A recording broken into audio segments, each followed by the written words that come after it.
We are today going to be talking about health and medicine. Health and medicine written by Maimonides.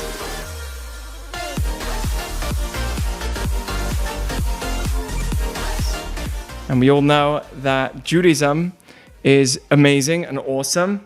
But hey, who would think that a book that is 800 years old can talk in a way that's relatable to me in terms of health, physical health? Let me ask you a question. Anyone here thought they were sick, and then you go online and you look for some kind of health directive online? You go online, you search, what is this feeling that I'm getting in my left side of my stomach or something? And you go online and you get completely confused. You think you're dying or something terrible is happening. Anyone has had this before? I remember once, the back of my foot was hurting really bad. I go online, I start searching. Oh my gosh, I'm telling you, it started making me think that, God forbid, like my feet have to, But it's very confusing. Anyone with me on this? When you go online and you look at, in terms of health, they're renewing. Every day there's something else that they say is healthy. It used to be that coconut oil was good for you. Now they're saying it's not. Every day there's something else, right? So how can it be that in Jewish law we have a book, right? And it was written already from the times of the Talmud.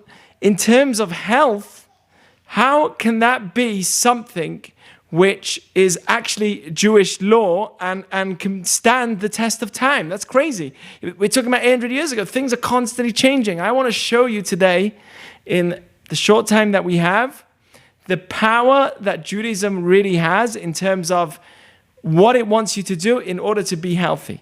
And I'll even tell you the language of Maimonides. Listen to this. Whoever conducts himself in the ways which we have drawn up. This is at the end of his chapter. He writes one chapter in Jewish law all about health. And he says at the end of it like this: whoever conducts himself in the ways which we have drawn up, which I'm going to show you, all the plans that he gives, I will guarantee that he will not become ill throughout his life until he reaches advanced age and dies.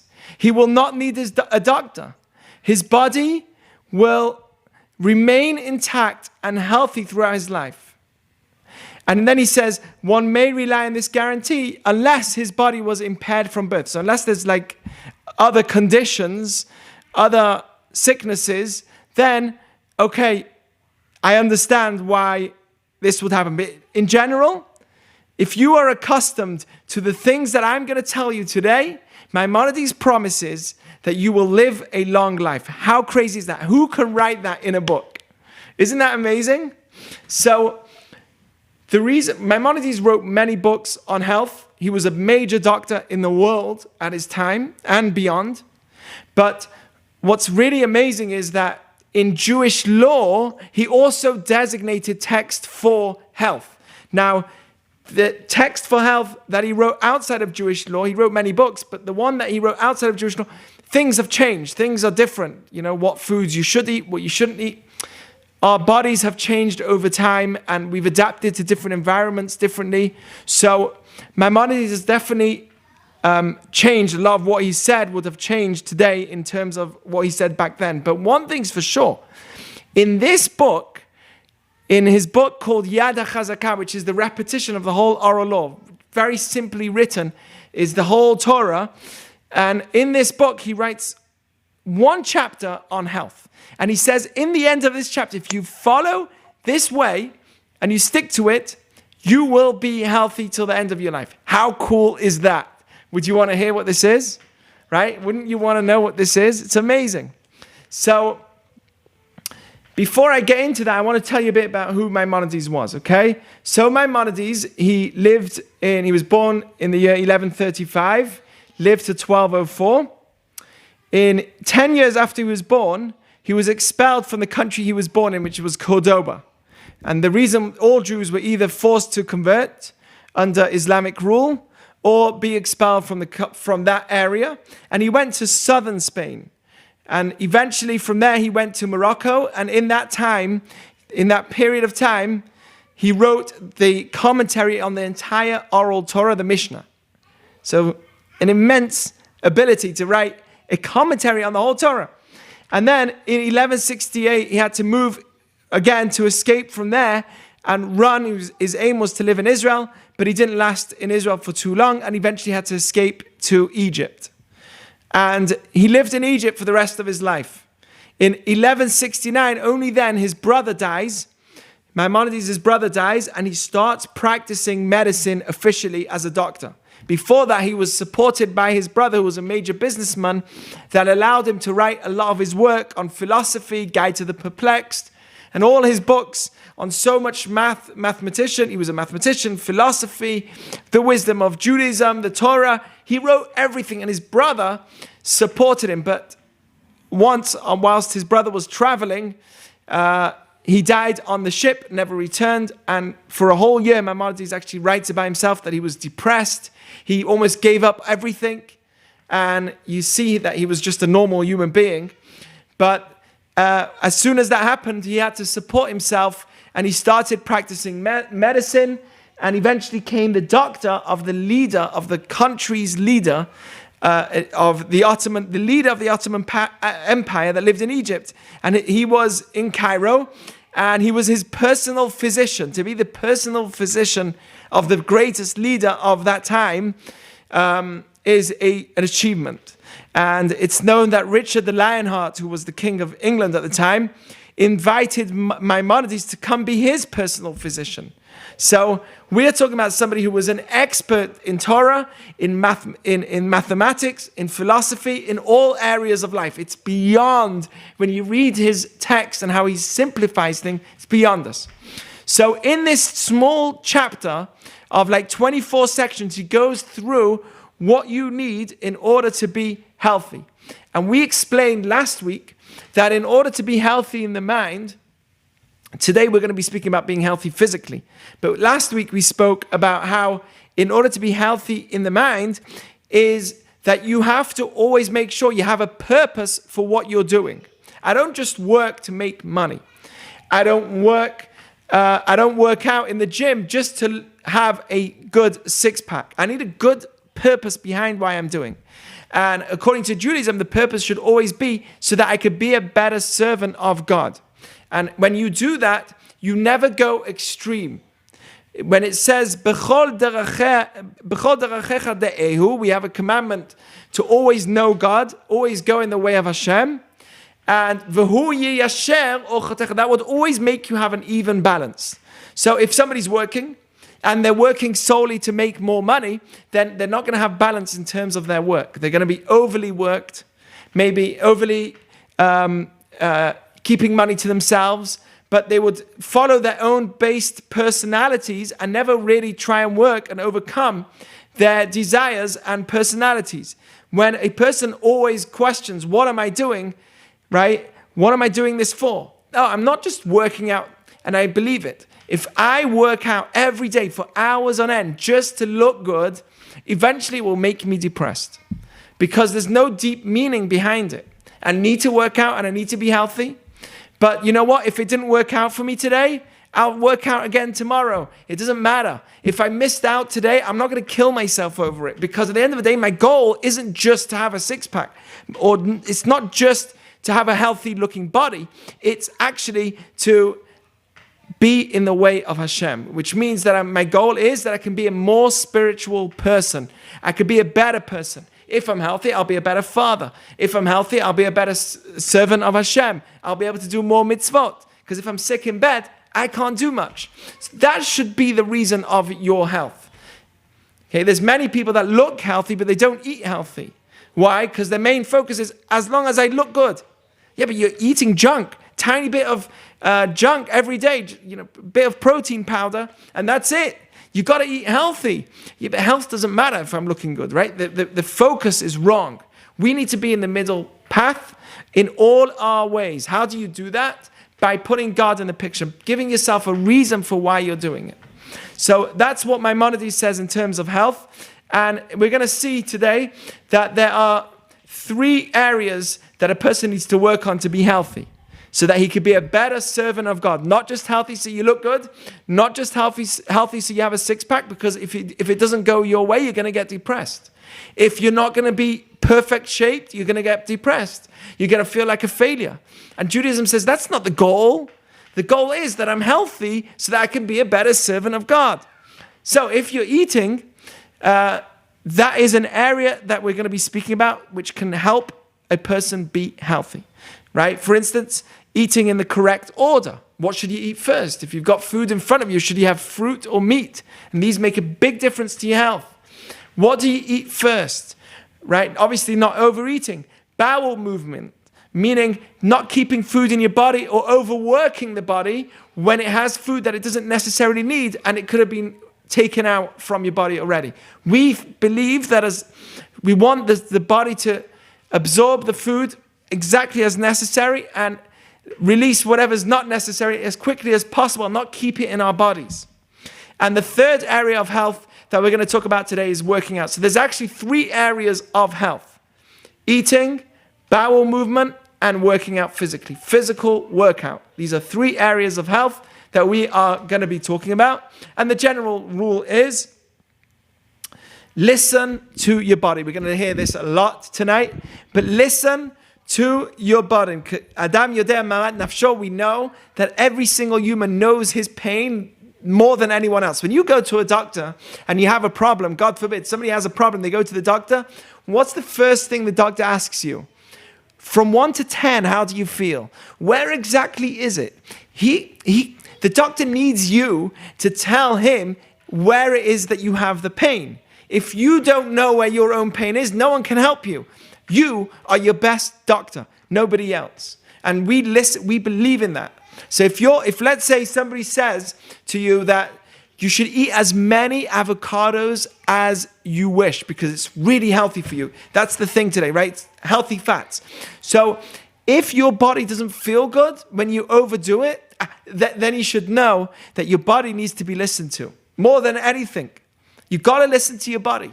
If there's a certain food that you eat that doesn't feel good, and they say it's a healthy food, but it doesn't feel good to you, listen to your body. You are the best doctor for yourself. So that's the general rule of what we're going to be speaking about tonight. And that's why it's something that is universal and it stands the test of time. Even though it's 800 years ago, still applies till today. And we don't think about this enough. Okay? The other general idea of tonight is that don't overwork the body. He's going to be talking about that. Meaning, if you put foods in your body that makes your body work on digesting it for too long, that's not good. Right? So you don't want to overwork the body. And we need to overcome our temptations in terms of not just going for what's sweet for us, because what's sweet isn't always what's good. And the idea, again, is that you should be healthy so that you could serve God. Not that you should be healthy so you should have a 6-pack. It's okay if you have one, then you can be very happy about it. I don't think you should be flaunting it to the public, but you could be happy about it. But the main thing is, what are you working out for? If you're working out just to look good, then that is a problem. Because eventually, what happens if you don't look good? What happens if you start getting 50 and you see that your body isn't the way it used to be, but that was your goal, and now your goal isn't happening? Can you imagine?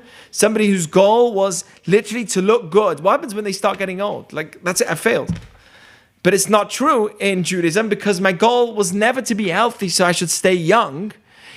I should be healthy so that I can serve God in the best way that I can. I can be the best me and live to my fullest potential. That's why I want to be healthy. That's a much better reason. No one's going to get depressed in that case, right? Because if today I worked out and I didn't have enough time and I didn't really work out properly and it didn't go the way I wanted, so what?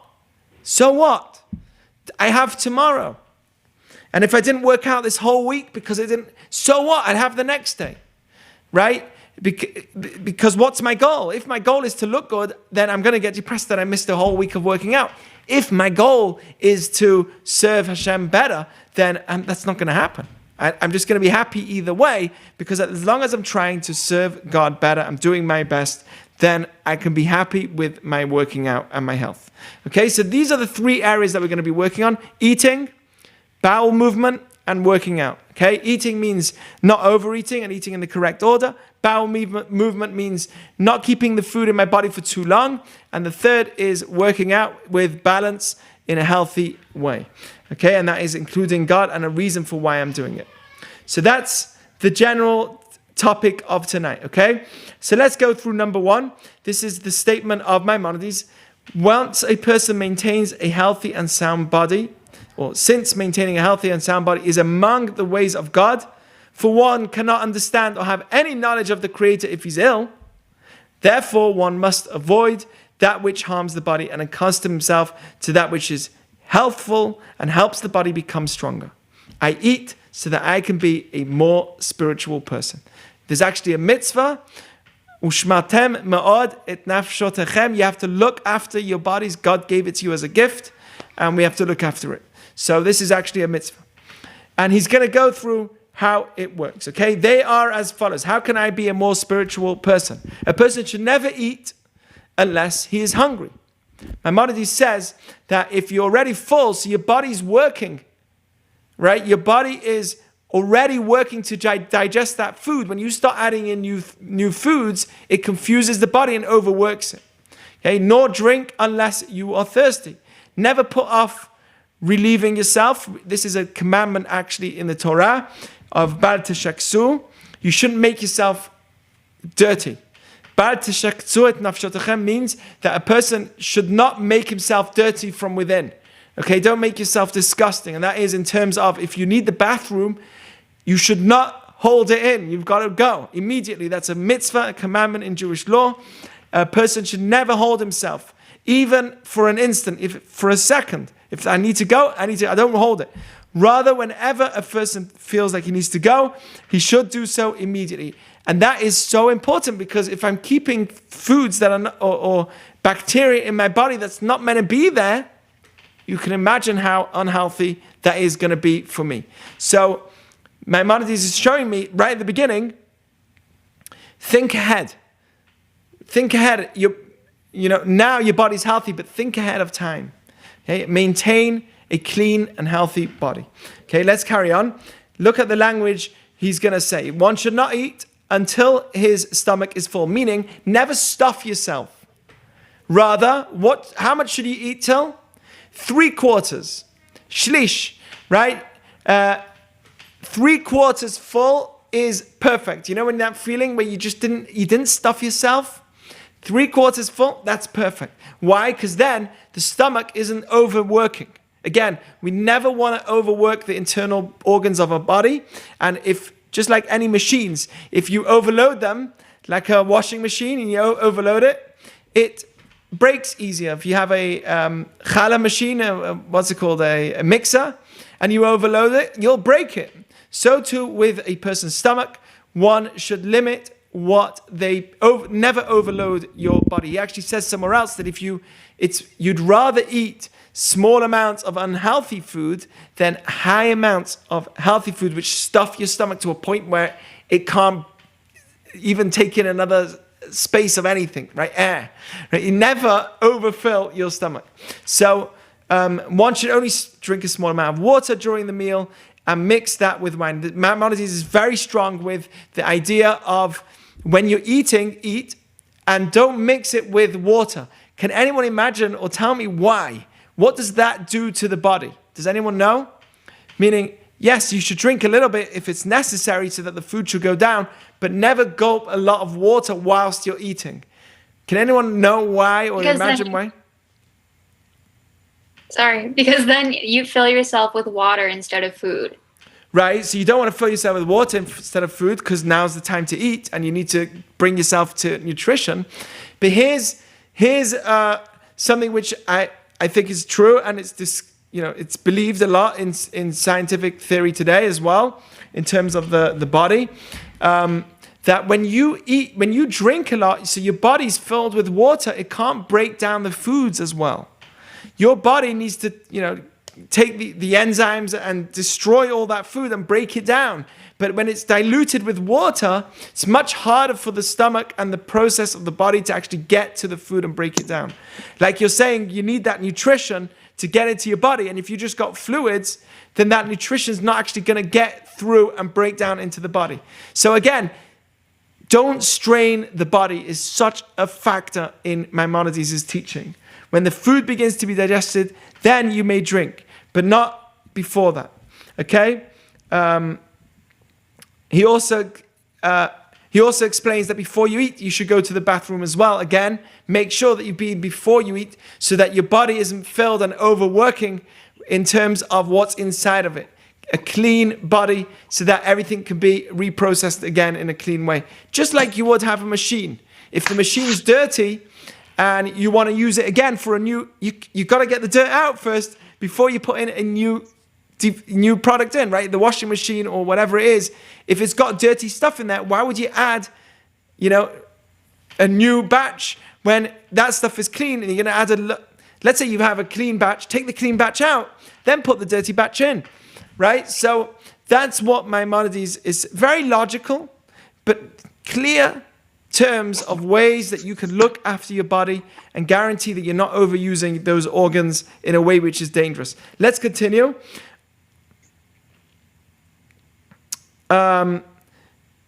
He's very strong in this. And he says at the bottom here, one should not eat until he's taken a stroll, which is sufficient to raise his body temperature. Meaning, a person should work out when, before or after they eat.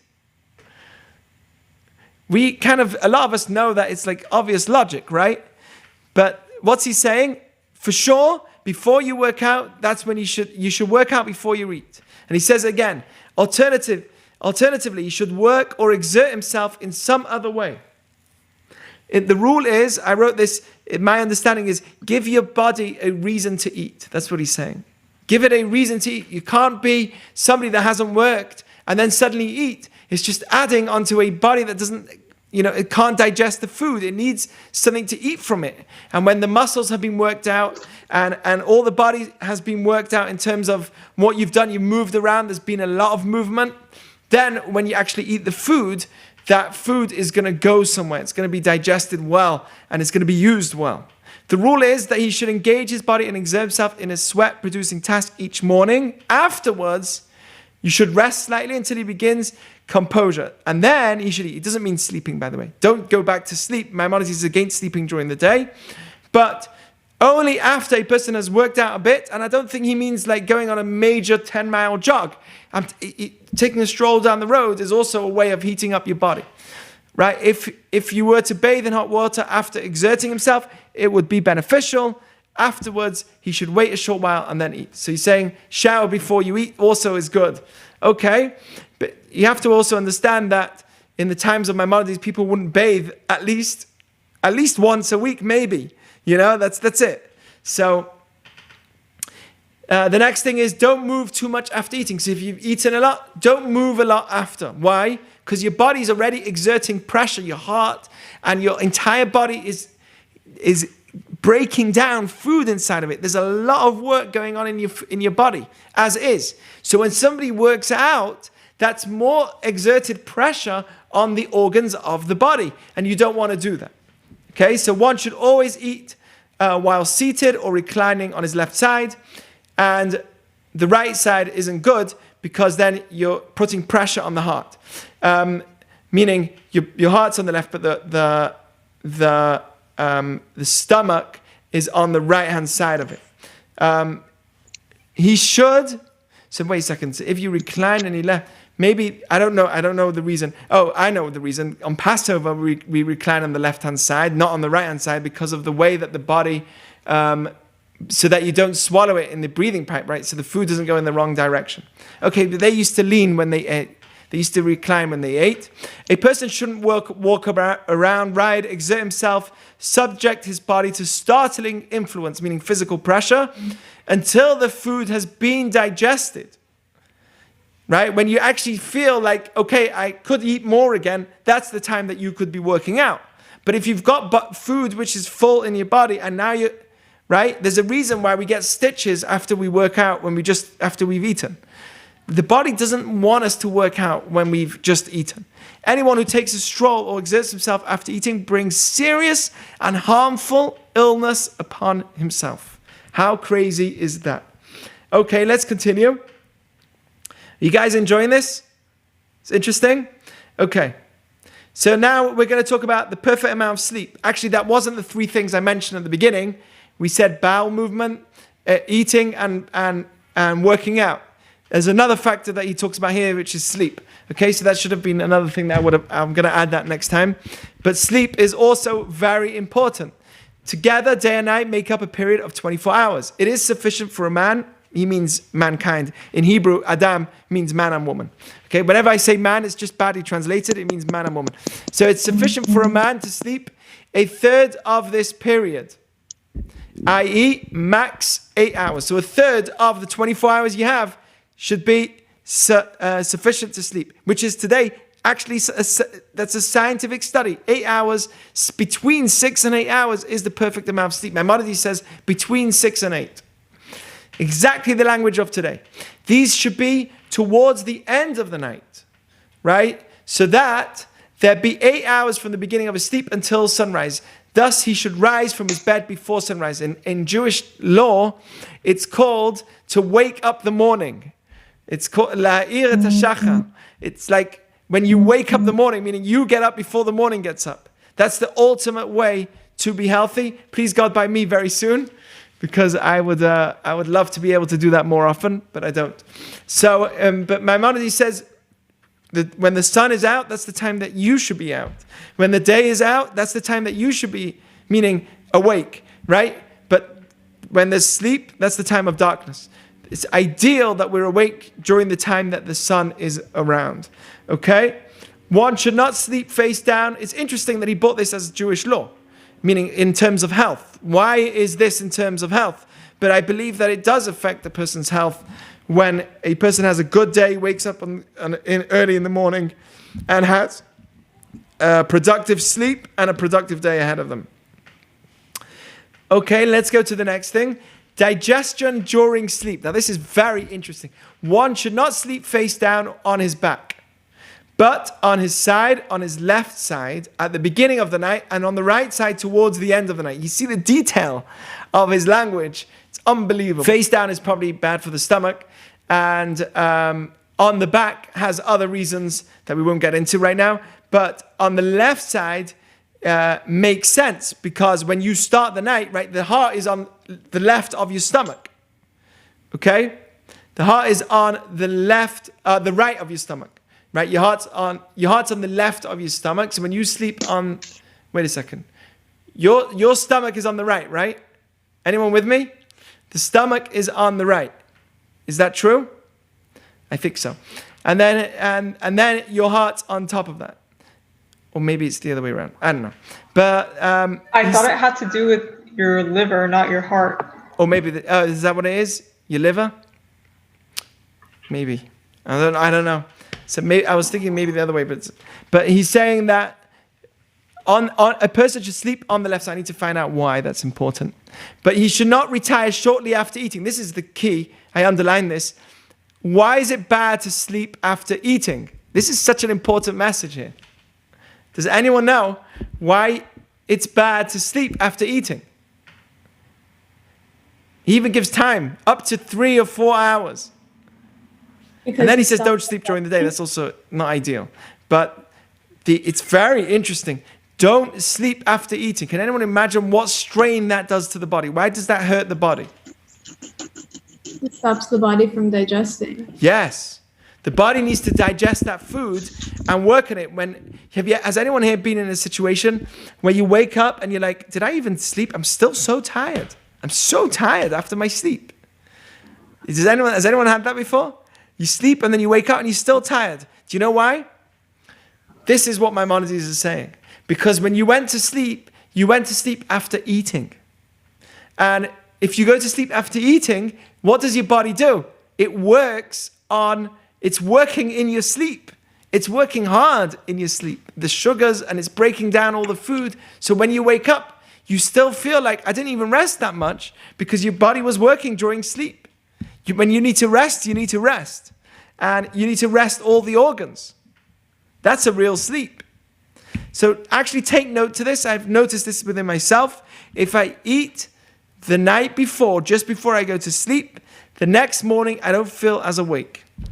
I still feel tired. And that's because during the night my body was working. You have to understand, for the body to break down foods that are filled with bacteria, every food is filled with bacteria.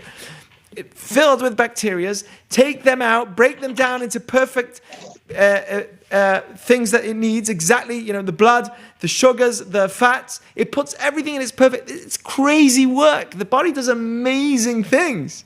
And that's all happening whilst we're asleep. So it's ideal that you wait 3 or 4 hours. Why 3 or 4 hours?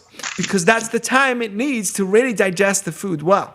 So by the time you actually get to bed, your body's having a good sleep. And how many people today believe that in terms of health, right? By the way, feel free to chirp in, chime in, share with us your ideas of what you know from science or health, which fits into the language of what he's saying. But how many people today know that if you eat at night, you put on weight much more, right? Isn't that true?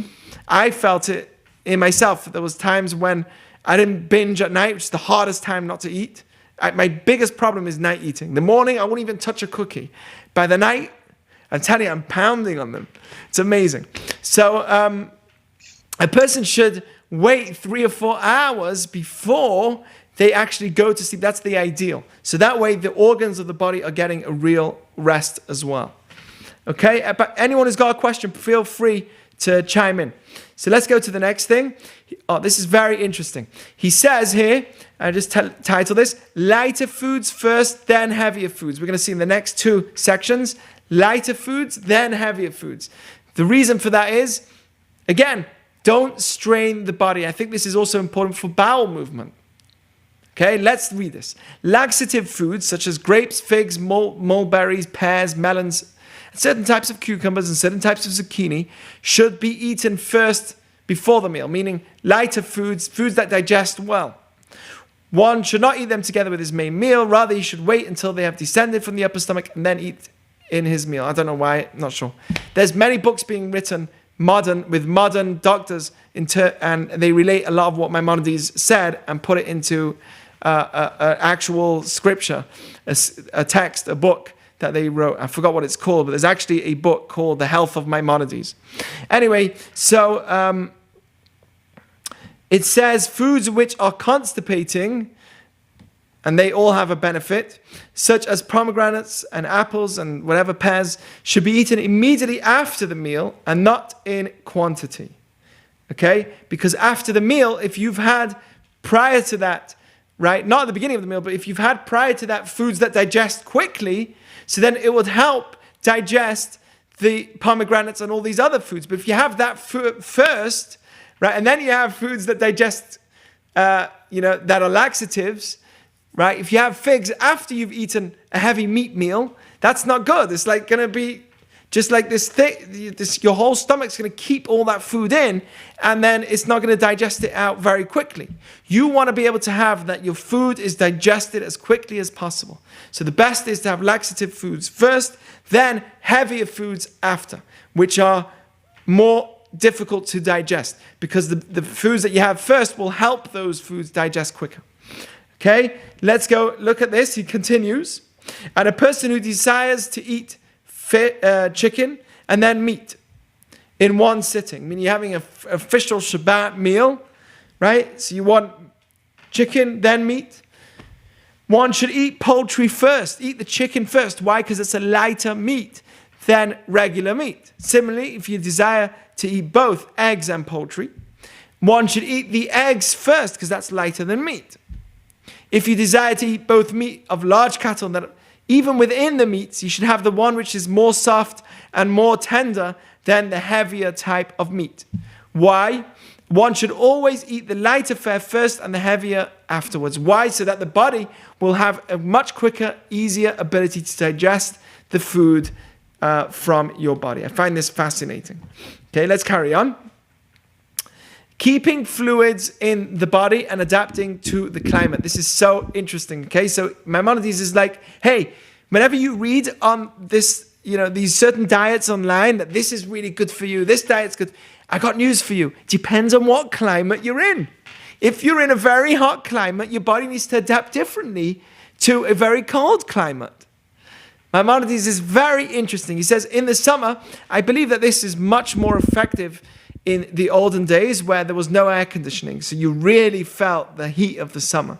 Today, we don't fully feel the heat of the summer, right? Imagine being in Palm Springs without air conditioning. No one would ever live there. It was a desert. Right? That's right, it's called Palm Desert. It used to always be a desert. No one really wants to live there, but now that we have air conditioning, it's doable. Right? So, but in the times of Maimonides, there wasn't air conditioning, and I believe that people really felt the heat of the summer. So Maimonides says in the summer, one should eat unseasoned foods without many spices and use vinegar. In the rainy season, one should eat seasoned foods, use many spices, and eat some mustard and shiltit. Okay, these are foods that avoid water in the body. So in the summer, when a person eats lots of spices, that drains the water from the body, right? There's lots of salt and spicing. You want to keep the fluids in the body. So here we see how Maimonides says you have to adapt the way that you eat according to the place that you're in and the time of the year that you're in. One should follow these principles in regard to cold climates and hot climates, choosing the food appropriate to each and every one of them. He actually says that in the summer one needs to eat less than in the winter, because the winter person needs to constantly fuel his body and heat his body up much more. So therefore the need to eat as much in the winter as the summer is different. The winter you need to eat much more than you would in the summer, which I found very interesting as well. Okay? So as you can see, the pattern of his language is listen to your body, listen to your body, listen to your body. That's the pattern of the general talk of Maimonides. Here again, bacteria, sodium, and highly preserved foods. So foods that are bad to have in your body, and because they contain heavy amounts of bacteria and sodium, and they are highly preserved. That's why I think foods with a lot of preservatives are unhealthy, because if they're made to last long, they're also made to last long in your body. This is the logic that after learning Maimonides, I apply to today. They never used to have preserved foods like we have today. And there's a good reason. It's a blessing that we have preserved foods, because people can actually survive. It's a blessing, don't get me wrong. But at the end of the day, one should avoid it as much as possible. Preserved foods means, right, any preservatives in your food filled with, that means that your body is going to preserve the food also. It's going to stay in your body, not come out as easily. That's not healthy. So let's read what he says. There are foods which are extremely harmful, and it is proper that one should never eat them. For example, large fish that are aged and salted. That's how they would preserve their food. They would keep it for many years, but by salting it, that would preserve the food. But then it's not good for you. Okay, cheese which is aged and salted. Truffles and mushrooms. Meat which is aged and salted. Again, this idea of food that's made to last a very long time. If it's got a long shelf life, it's probably not as healthy. Meat which is aged, wine from the press, which means freshly made wine isn't actually so healthy according to Maimonides. If it's aged, it's better. Cooked food which has been left over until it produces an odor. So any food that's left over that starts to produce an odor, nowadays, because of preservatives, there's foods that just don't go bad. Milk is meant to go bad after 2 days. You know that. It's actually meant to go bad. It's meant to spoil. Nowadays, we're like, yes, it's spoiled. You know, that means that this food is actually healthy for me to eat. So any food with a bad smell or a very bitter taste are like poison to the body. The body's telling you. By the way, the reason that we understand that the nose is created in the way that it does, it's like this crazy chimney above the mouth. So that just before I eat something, I can actually smell it. You know, just before you're about to have the spoiled milk, right? There's literally a chimney coming out my face. Why is my nose like this? And the reason is because, not the spot on my nose, that's something else. Yeah, but the reason is that the chimney comes out so I can actually smell the food that goes in my mouth. It's amazing. It's a gift. The whole pattern, the way that the body's figured is perfect for us to digest and recognize foods that's good for us and that's not. If it's got a bad odor, it means that I'm rejecting it. I feel sick. Why do I feel sick when I feel? Because my body is meant to reject it. My body's talking to me. Listen to it. And that's what he's saying. These are like poison to the body. The Gemara says, the Talmud says in different times, it talks about being healthy. And it says, but it's a waste. We have a commandment not to waste food. Bar tashchit. You shouldn't waste food. Then the Gemara says, the Talmud says, no. Wasting your body is also a waste. And that's more important. More important, you throw food in the garbage and not eat it than throw your own body in the garbage. Okay, so if you ever have food that's off and you say, oh, what a waste, no, throw it in the garbage. You'd rather put it in the garbage than in your body. Let the garbage eat it and not your body eat it. There are other foods which are harmful, but they're harmful, right? That's called bal tashchit de gufa adif, what I just said. The destroying of your body is more important than destroying food, meaning we care about your body much more than we care about destroying food. Throw it away. There are other foods which are harmful, but their harmfulness is less, okay? Much less than what we mentioned here. Therefore, a person ought to eat them only once in a while, after intervals of many days, not eat them regularly as his main fare or constantly as a side dish with his food. There are some foods, he's going to say, which you shouldn't eat constantly. Yes, Sarit. What's wrong with mushrooms? I don't know. Maybe it's some kind of fungus, and it is a fungus, but I think that they have to be limited. That's what we are definitely. He's actually calling it extremely. Yeah, he's calling it. Yeah, he's considering it as one of the heavily harmful things. It is a kind of fungus, so that definitely needs to be thought about. Yeah, can I add something actually? Yes. When it comes to mushrooms, I can hear you. When it comes to mushrooms, I know that when I went on this specific diet, no gluten, no different things. I mean, one of the things that was also no mushrooms. So I guess it's a thing. I don't know why. And again, I think they mentioned it's something to do with, it is a type of fungus, really. So bringing it into the body, it does work somehow in a way, not in the best way for our body. Can't explain it. I'm not fully knowledgeable. I just know that it was something that was noted to me when I went on a specific diet, not to eat it. So yeah, I just wanted to add in. So yeah, I mean, if anyone has like a actual study or something that that you can add to anything that I'm saying, please share.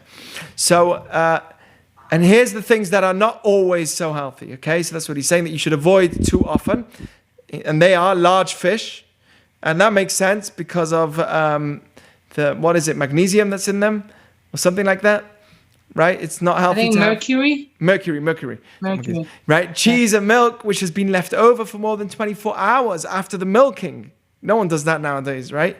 Because his ultimate place is look after your body, right? And you want it as clean as possible.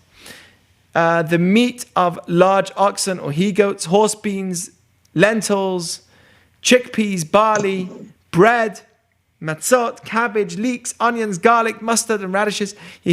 Bread is something that, even backed by Maimonides, he was saying it shouldn't be eaten too often. All of these are harmful foods. It is fitting that one should eat them very sparingly and only in the rainy season, abstaining entirely in the summer. I guess because all of these foods are heavier foods that can give you more energy in the winter. Of these, horse beans and lentils alone should not be eaten either in the summer or the winter, meaning those should really be avoided. And squash may be eaten in the summer season. That's very interesting to me because today squash is really popular. So I don't know about that, but if you have any ideas about that, I don't know.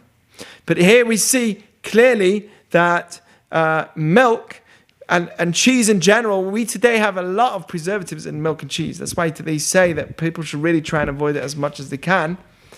Because really, ideally, cheese and milk should be very fresh. And if it's still okay and not spoiled, it's because they use certain preservatives in it. I guess today also the way that we package. Yes. So for dairy, I actually just learned this, which is why I'm so interested in it, and I want your opinion. Dairy is pasteurized, and that's just a heat process. So if it's just a heat process, wouldn't that mean that it's the safest way to, disinfect or antisepsis anything that we would be eating? Any cheese products, it would last more than 2 days in such a safe way. Right. So maybe that's a case. Maybe Maimonides is talking when it's not pasteurized. I believe so, because that's a natural way of removing the bacteria that cling onto the milk, and that's why within 24 hours it's not good. But if you're able to remove and pasteurize it, then it should be okay. It seems like that would be okay. I don't think that's what he's directly talking about. That's why things have changed over time. Now we're able to pasteurize. We're able to package foods in ways that are different than the way that they did. Their foods was left in the open and immediately got attacked with bacteria. You open an avocado today and it goes black immediately. So when you buy an avocado salad, that doesn't go black immediately. And that's worrying, Right. And that's because there's a lot of stuff that's been added. So... but sometimes it's well packaged. Sorry. What? Sorry, go ahead. No, I was just saying, like, sometimes things are well packaged, but also that's okay. But as soon as you open the package, how long does it last for after that? Does it go spoiled? To me, getting spoiled is an indicator that it's a good food to use. It's a good food to eat when it's not spoiled. I like seeing food that gets spoiled. So there's also the concept of, dairy being bad for people. Like so many people refrain from eating dairy and, their hair gets better, their skin gets better and all this stuff. So what if it's not the pasteurization and it's not even the fact that it can go bad so quickly, but something about it, the fact that it comes from maybe a different animal? Do we have any concepts against that? Like we're humans, why are we feeding our children another mammal's milk? I don't know. I don't know a good answer to that. All I know is that humans are different than animals. It's different by us, and we won't eat from other animals. I mean, animals eat from their own mother's milk, but we don't do that once we hit. It says in the Talmud that a child that's above a certain age and still feeds from his mother is in the direction of foolishness. It can actually bring the child to be very a lack of wisdom in the child later on in life. That's what I understand from the language of the Talmud. So, do you know off the top of your head what age that is? That's so interesting. Yeah, I think it's up to 3. Oh well, yeah, that's a lot. That's a lot, yeah. But that's like beyond that is like very harmful for the person's brain. So that's a very interesting, I don't know why, but that's what it says.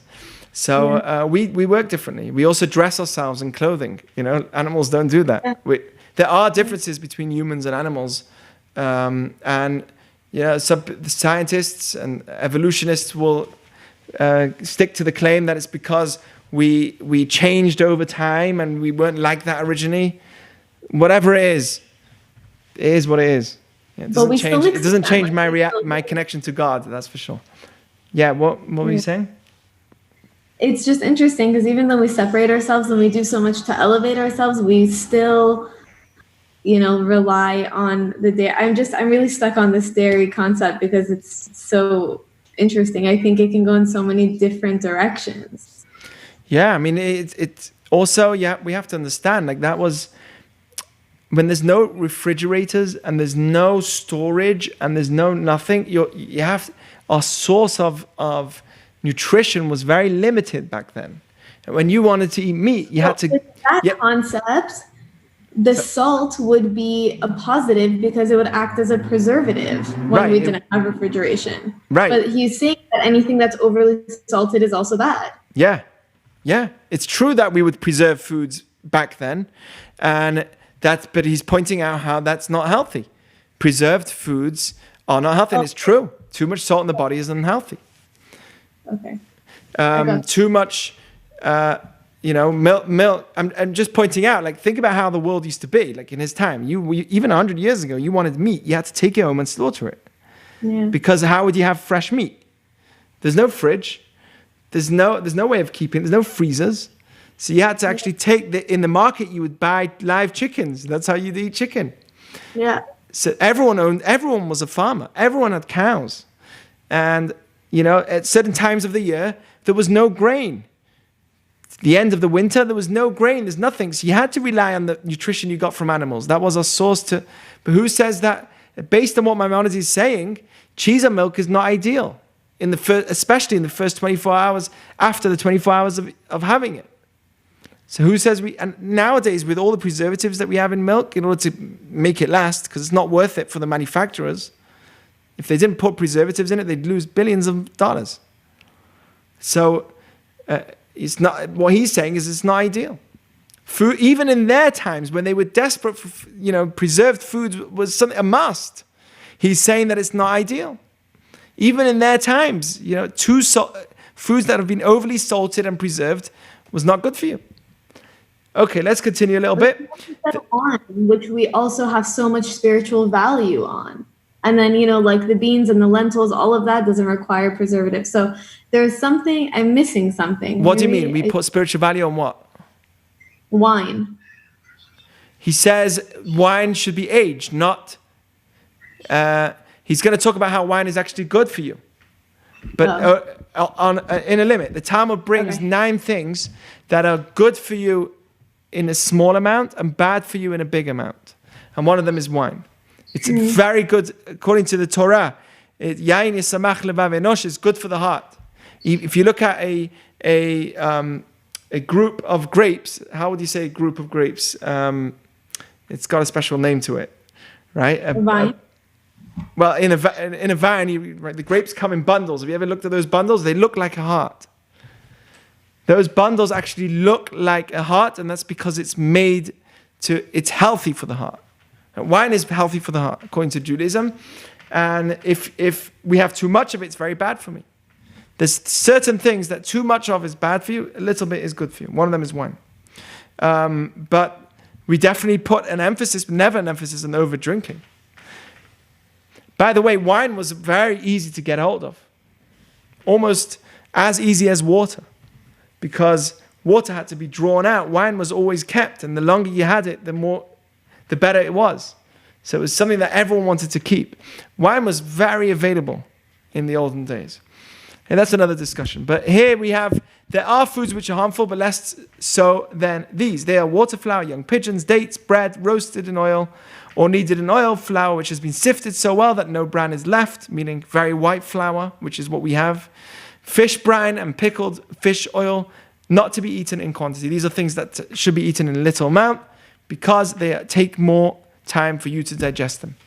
He says, this is very interesting. A man who is wise, a man or a woman, overcomes their desires, is not drawn by their appetites, and eats nothing of the aforementioned unless they need it for medical reasons, is indeed heroic. He's pointing out, I like this because he's saying, look, it's not that easy to be healthy, but know that it's heroic. You're a gibor in Hebrew, which means you're strong. Because strength, according to Judaism, is when you overcome your desires. He talks about this. I'm not just going to taste anything that is sweet. I'm not going to eat. To be able to overcome, that's heroic. I've actually seen that people that are able to overcome their diet very well are also people that are able to overcome many other things. I felt it in myself. I remember there were times when I was just eating recklessly, and I felt that it affected me in other areas of life as well, in terms of being able to overcome certain things.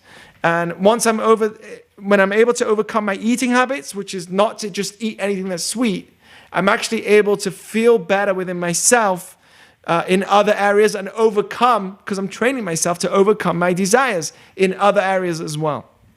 Very interesting. He talks about fruits, not overeating fruits. He says that that's not good. I think the reason today is because it's too sweet. And he says, especially when they're overly ripe, when they're not ripe. He says that's like swords to the body. You see that? Carobs too are also very harmful, but fruits that are not sufficiently ripe are like swords to the body. Again, listen to your body. By the way, when a fruit is ready for you to eat, you see it, you could smell it, you could taste it. Everything about it is telling you it's ready to eat. an orange that's ripe, the color is right, the feel is right, the texture is right, everything about it is perfect. Then you know that you can eat it. It's amazing how Hashem creates. Before it's ready, it's green, not good for you. You feel like it doesn't feel good. It knows all your senses, fruits. It's amazing.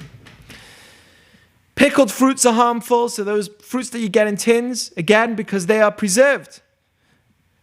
And should only be eaten in hot climates. So you're good in Los Angeles. But in general, he says that we should avoid that. He says figs, grapes, and almonds are always beneficial, both fresh and dry. One may eat of them as much as it requires. Okay, this is something that you could study yourself. It's irrelevant. I wanted to really touch on the points that I said. This is very interesting.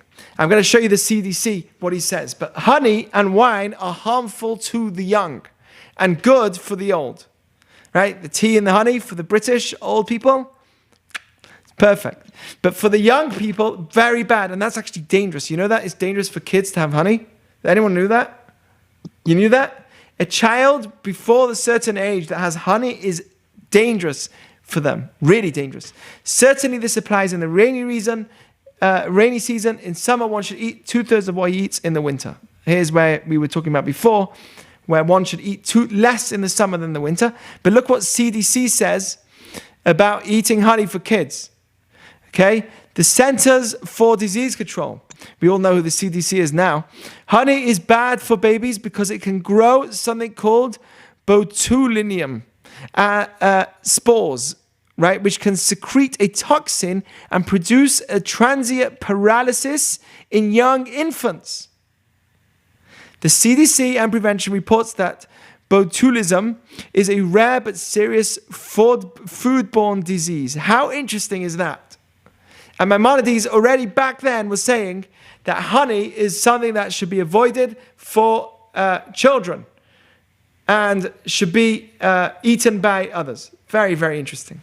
We said there's 3 areas one should be healthy in. Eating, bowel movement, and exercise. We're going to go through here another point of making sure that your body can digest the food that you eat well. And that is, one should always make sure that your bowel movement is loose.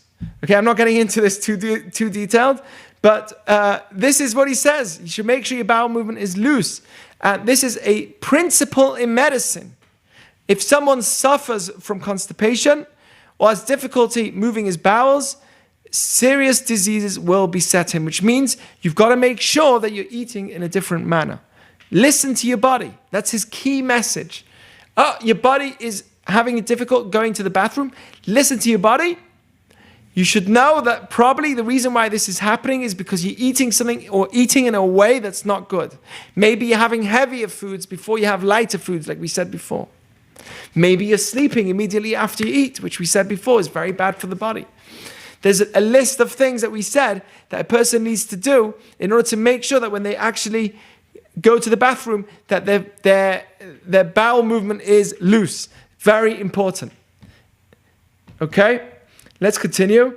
How can one induce loose movements? If they have mild constipation, if he's a young person, one should eat well-cooked halimi, which have been seasoned in olive oil, pickled fish oil, and salt without bread daily, or drink the boiled water of cooked spinach or cabbage with olive oil, pickled fish oil, and salt. I'll leave it to you to do your own research, how you can have looser bowel movement, but that's a very important thing that a person should look for. Make sure, because if it's not, then that means your food is not being digested properly in your body, and you need to look at that, because that's a sign that you're not being healthy. Now, this is the most interesting, okay?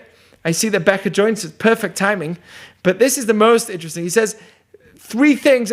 I'm saying this because you're like almost number 1 on the list of the walk to Israel. You're doing a lot of mileage. So he says here, they've given another principle. We said there's 3 things that a person needs to make sure that he's healthy in: the way they eat, they're healthy in the way they exercise, and healthy in their bowel movement. Those are the 3 areas we said. There's also kind of important to make sure you sleep between 6 and 8 hours, no longer than 6 to 8 hours. They have given another principle with regard to physical well-being. As long as somebody exercises, exerts himself greatly, and does not eat to the point of satiation, which means does not stuff his stomach bloatedly full. That's very bad for you, because then it's like overloading the machine. Any machine that you overload, it overworks it over the years. Okay, so you want to make sure that you never fully eat till the point that you can't eat a thing more. You have to have 2/3 full, we said. And you make sure you have loose bowels, which means that you eat very well digested foods. A person like that will never suffer sickness and will grow in strength. He means till great age. This applies even if he eats harmful foods. Even if you've eaten something which is not good for you, if you make sure you have good bowel movement, if you make sure that you're working out, and you make sure that you don't overstuff yourself, you can actually be healthy. Very interesting. So there's so much more. He has till 27. Right now we're on 15, section 15. 27 sections on this, and it's really interesting. Listen to this. Conversely, whoever is idle, this is in terms of health, and does not exercise or does not move his bowels when he has the need, meaning go to the bathroom when you need to and keeps it in, even if he eats the good foods and takes care to follow the rules of medicine, will be in pain all of his days, and his strength will fade away. Why? Because you're overusing your organs. You can't overuse the organs. And the way to do that is to work out so the body actually digests the food well. Right? The way to do that is to not overly eat. Overeating is like poison to somebody's body. It is the main source of all illness. You hear that? The main source to sickness is overeating. Most illnesses which afflict a human are caused by harmful foods or by filling up your stomach and overeating, even of healthy foods. Because your stomach organ is overly working. So I don't care what it is, even if it's healthy, if you're having too much, I don't know, give me a food that people eat a lot because it's healthy. Too much avocado, and you stuff your stomach with it, it's going to be unhealthy for you, because now your machine, that amazing machine which doesn't stop working, called your stomach, is working overtime. Okay, we're going to leave it for here. Maybe next week we'll continue some more on health. But the general principle here is, if you want to have a long life outside of general illnesses, if you want to make sure that you live long, and Maimonides guarantees it, it's being strong in these areas and listening to your body. You are your own greatest doctor, and that is really his message in general. So we are currently in section 15, and we'll continue next week on the health of Maimonides and how we can be healthy. We said again, the main reason why you're healthy is not so that I look perfect. It's not that I have a six-pack. It's not that I look, like a beauty, something, I don't know, young person forever. It's so that I'm healthy so that I can serve Hashem better. I'm healthy so I can be a better father. I'm healthy that I can be a better mother. I'm healthy so I can do more mitzvot. I'm healthy so if that's your goal, you will not get depressed. You will not get depressed if you don't have the perfect shape. The demand that we have within ourselves to be perfect is because our goal of health is wrong. Our goal of health is have a perfect looking body. Otherwise you're worthless. So when I don't have a perfect looking body, I get depressed. No, Judaism doesn't say that. Stay healthy. Keep eating right. It doesn't matter how you look on the outside. It matters how you look on the inside. Are you looking after your organs? That's what matters. And that includes, if you need the bathroom, you go. Don't wait. Don't make your body disgusting. This is a beautiful being called a human that's created by God, and we have to look after it.